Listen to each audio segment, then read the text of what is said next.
नमस्कार दोस्तों, रंगमंच कहानियों का में आपका स्वागत है। कहानियों का सिलसिला शुरू करते हुए लीजिए सुनते हैं जयशंकर प्रसाद की कहानी, जिसका शीर्षक है छोटा जादूगर। छोटा जादूगर। कर्निवाल के मैदान में बिजली जगमगा रही थी। हंसी और विनोद का कलनाद गूंज रहा था। मैं खड़ा था उस छोटे फुहारे के पास, जहां एक लड़का चुपचाप शराब पीने वालों को देख रहा था। उसके गले में फटे कुर्ते के ऊपर से एक मोटी सी सूत की रस्सी पड़ी थी और जेब में कुछ ताश के पत्ते थे। उसके मुंह पर गंभीर विषाद के साथ धैर्य की रेखा थी। मैं उसकी ओर न जाने क्यों आकर्षित हुआ। उसके अभाव में भी संपन्नता थी। मैंने पूछा, क्यों जी, तुमने इसमें क्या देखा? मैंने सब देखा है। यहाँ चूड़ी फेंकते हैं, खिलौनों पर निशाना लगाते हैं, तीर से नंबर छेदते हैं। मुझे तो खिलौनों पर निशाना लगाना अच्छा मालूम हुआ। जादूगर तो बिल्कुल निकम्मा है। उससे अच्छा तो ताश का खेल मैं ही दिखा सकता हूँ। उसने बड़ी प्रगल्भता से कहा। उसकी वाणी में कहीं रुकावट न थी। मैंने पूछा, और उस पर्दे में क्या है? वहां तुम गए थे? नहीं, वहां मैं नहीं जा सका। टिकट लगता है।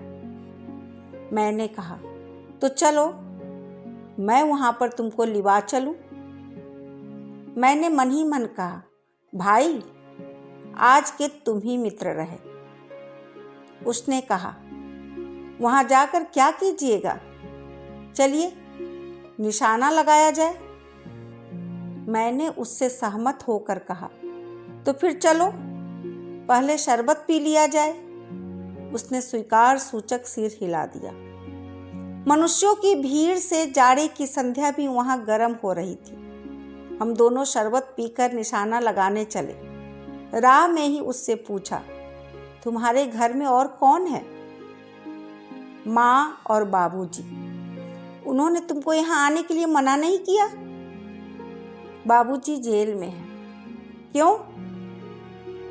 देश के लिए, वह गर्व से बोला। और तुम्हारी माँ?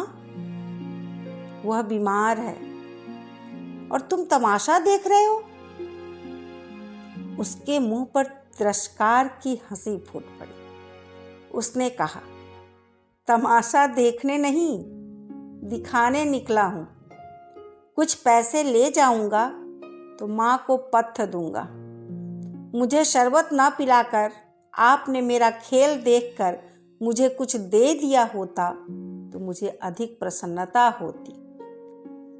मैं आश्चर्य से उस 13-14 वर्ष के लड़के को देखने लगा। हाँ, मैं सच कहता हूँ बाबूजी।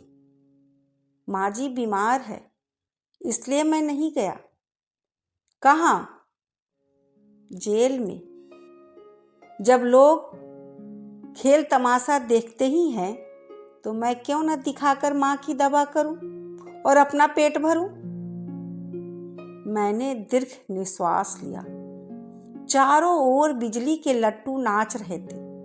मन व्यग्र हो उठा। मैंने उससे कहा, अच्छा चलो, निशाना लगाया जाए। हम दोनों उस जगह पर पहुंचे जहां खिलौनों को गेंद से गिराया जाता था। मैंने 12 टिकट खरीदकर उस लड़के को दिए। वह निकला पक्का निशानेबाज। उसकी कोई गेंद खाली नहीं गई। देखने वाले दंग रह गए। उसने 12 खिलौनों को बटोर लिया, लेकिन उठाता कैसे? कुछ मेरी रुमाल में बंधे, कुछ जेब में रख लिए गए। लड़के ने कहा, बाबूजी, आपको तमाशा दिखाऊंगा, बाहर आइए, मैं चलता हूं। वह 9 तो 11 हो गया। मैंने मन ही मन कहा, इतनी जल्दी आंख बदल गई। मैं घूमकर पान की दुकान पर आ गया। पान खाकर बड़ी देर तक इधर उधर टहलता देखता रहा। झूले के पास लोगों का ऊपर नीचे आना देखने लगा। अकस्मात किसी ने ऊपर से हिंडोले से पुकारा, बाबूजी। मैंने पूछा, कौन?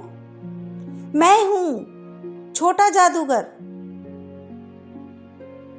कलकत्ते के सुरमय बॉटेनिकल उद्यान में लाल कमिलनी से भरी हुई एक छोटी सी झील के किनारे घने वृक्षों की छाया में अपनी मंडली के साथ बैठा हुआ मैं जलपान कर रहा था।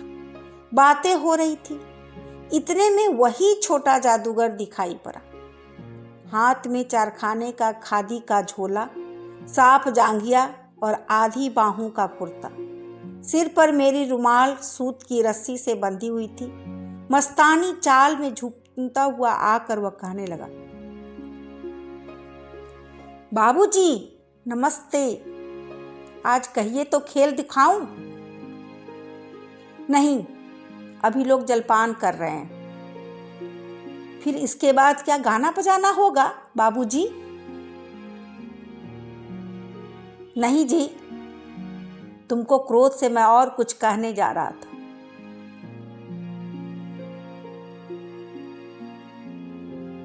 श्रीमती जी ने कहा,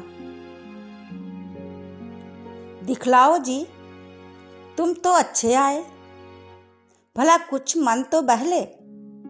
मैं चुप हो गया, क्योंकि श्रीमती जी की वाणी में वह माँ की सी मिठास थी जिसके सामने किसी भी लड़के को रोका नहीं जा सकता। उसने खेल आरंभ किया। उस दिन कार्निवल में सब खिलौने उसके खेल में अपना अभिनय करने लगे। भालू मनाने लगा, बिल्ली रूठने लगी, बंदर घुरकने लगा, गुड़िया का ब्याह हुआ, गुड्डा वर काना निकला। लड़के की वाचालता से ही अभिनय हो रहा था। सब हंसते लोट पोट हो गए। मैं सोच रहा था, बालक को आवश्यकता ने कितना शीघ्र चतुर बना दिया। यही तो संसार है। ताश के सब पत्ते लाल हो गए, फिर सब काले हो गए।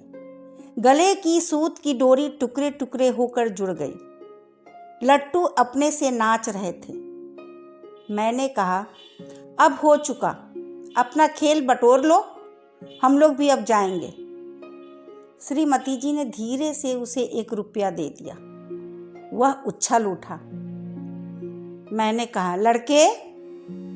छोटा जादूगर, कहिए। यही मेरा नाम है, इसी से मेरी जीविका है। मैं कुछ बोलना ही चाहता था कि श्रीमती जी ने कहा, अच्छा, तुम इस रुपये से क्या करोगे? पहले भर पेट पकौड़ी खाऊंगा, फिर एक सूती कंबल लूंगा। मेरा क्रोध अब लौट आया। मैं अपने पर बहुत क्रुद्ध होकर सोचने लगा, ओह, कितना स्वार्थी हूं मैं। उसने 1 रुपया पाने पर मैं ईर्ष्या करने लगा था, है ना। वह नमस्कार करके चला गया। हम लोग लता कुंज देखने के लिए चल उठे। उस छोटे से बनावटी जंगल में संध्या साएं साएं करने लगी थी। अस्ताचलगामी सूर्य की अंतिम किरण वृक्षों की पत्तियों से विदाई ले रही थी। एक शांत वातावरण था। हम लोग धीरे धीरे मोटर से हावड़ा की ओर जा रहे थे। रह रह कर छोटा जादूगर स्मरण हो आता था। तभी सचमुच वह एक झोपड़ी के पास कंबल कंधे पर डाले मिल गया। मैंने मोटर रोक कर उससे पूछा, तुम यहाँ कहाँ? मेरी माँ यहीं है ना, अब उसे अस्पताल वालों ने निकाल दिया है। मैं उतर गया। उस झोपड़ी में देखा तो एक स्त्री चिथड़ों से लदी हुई कांप रही थी। छोटे जादूगर ने कंबल ऊपर से डालकर उसके शरीर से चिमटते हुए कहा, माँ। मेरी आंखों से आंसू निकल पड़े। बड़े दिन की छुट्टी बीत चली थी। मुझे अपने ऑफिस में समय से पहुंचना था। कलकत्ते से मन ऊब गया था। फिर भी चलते चलते एक बार उस उद्यान को देखने की इच्छा हुई। साथ ही साथ जादूगर भी दिखाई पड़ जाता तो और भी अच्छा। मैं उस दिन अकेले ही चल पड़ा। जल्द लौट आना था। 10 बज चुके थे। मैंने देखा कि उस निर्मल धूप में सड़क के किनारे एक कपड़े पर छोटे जादूगर का रंगमंच सजा था। मैं मोटर रोककर उतर पड़ा। वहाँ बिल्ली रूठ रही थी, भालू मनाने चला था, ब्याह की तैयारी थी। यह सब होते हुए भी जादूगर की वाणी में वह प्रसन्नता की तरी नहीं थी। जब वह औरों को हंसाने की चेष्टा कर रहा था तब उसे स्वयं कांप जाता था, मानो उसके रोए रो रहे थे। मैं आश्चर्य से देख रहा था। खेल हो जाने पर पैसा बटोर कर उसने भीड़ में मुझे देखा। वह जैसे क्षण भर के लिए स्फूर्तिमान हो गया। मैंने उसकी पीठ थपथपाते हुए पूछा, आज तुम्हारा खेल जमा क्यों नहीं? माँ ने कहा है कि आज तुरंत चले आना, मेरी अंतिम घड़ी समीप है, अविचल भाव से उसने कहा। तब भी तुम खेल दिखलाने चले आए? मैंने कुछ क्रोध से कहा। मनुष्य के सुख दुख का माप अपना ही साधन तो है, उसके अनुपात से वह तुलना करता है। उसके मुंह पर वही परिचित तिरस्कार की रेखा फूट पड़ी। उसने कहा, क्यों ना आता? और कुछ अधिक कहने से जैसे वह अपमान का अनुभव कर रहा था। क्षण भर में उसे अपनी भूल मालूम हो गई। उसके झोले की गाड़ी में फेंक कर उसे भी बैठाते हुए मैंने कहा, जल्दी चलो। मोटर वाला मेरे बताए हुए पथ पर चल पड़ा। कुछ ही मिनटों में मैं झोपड़े के पास पहुंचा। जादूगर दौड़कर झोपड़े में माँ माँ पुकारते हुए घुसा। मैं भी पीछे था, किंतु स्त्री के मुंह से बे निकल कर रह गया। उसके दुर्बल हाथ उठकर गिर गए। जादूगर उससे लिपटा रो रहा था। मैं स्तब्ध था। उस उज्जवल धूप में समग्र संसार जैसे जादू से मेरे चारों ओर नृत्य करने लगा। अभी आप सुन रहे थे जयशंकर प्रसाद की कहानी, जिसका शीर्षक है छोटा जादूगर। कैसी लगी आपको ये कहानी? यदि आपको कहानी पसंद आए तो आप मेरे चैनल को लाइक करें, सब्सक्राइब करें और बेल आइकन बटन को जरूर दबाएं तथा अपने साहित्य प्रेमी दोस्तों के साथ शेयर करें। सपोर्ट के लिए धन्यवाद।